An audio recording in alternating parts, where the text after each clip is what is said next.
We're getting ready for a kickoff at Qualcomm Stadium in San Diego with beat reporter Gary Klein. I'm Lindsey Thiry with the Los Angeles Times. Gary, the season finale is finally here for USC. It's been a week of build-up for the Trojans in San Diego. They went to the zoo, they went to SeaWorld, they took a tour of a Navy ship. Do you think they're ready for this game?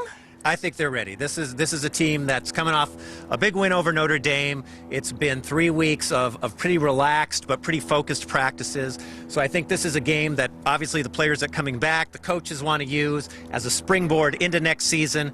And I wouldn't be surprised if USC comes out and plays really well tonight. A springboard into next season, which means they probably need to win this game. Let's talk about ramifications either way. A win, obviously everyone's happy through the offseason. A loss could make for a very long few months. Yeah, I think you're right.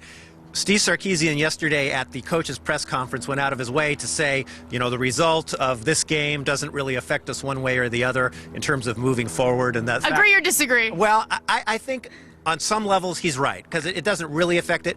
But going into that off season, your fan base and you as a program are going to feel a heck of a lot better if you've played well in a bowl game. If you haven't, you kind of have to start rebuilding fan support.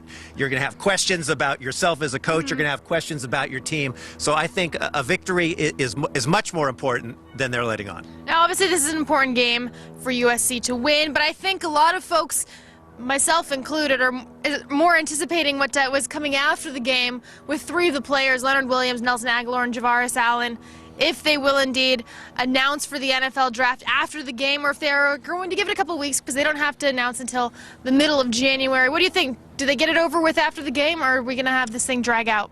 It's gone various ways with USC players over the years. I can remember Everson Griffin after the Emerald Bowl said he's coming out. Robert Woods after the Sun Bowl a few years ago immediately came out of the locker room and said he was going.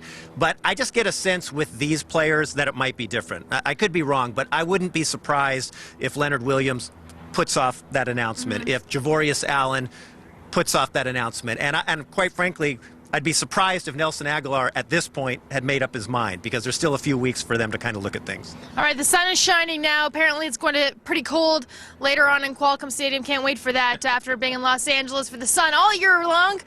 Be sure to keep it on the Los Angeles Times for all the latest. Gary and I will be here with post-game reaction, and we'll be here throughout the year on the USC Now blog, so we'll have plenty to talk about. With Gary Klein, I'm Lindsey Thiry for the Los Angeles Times.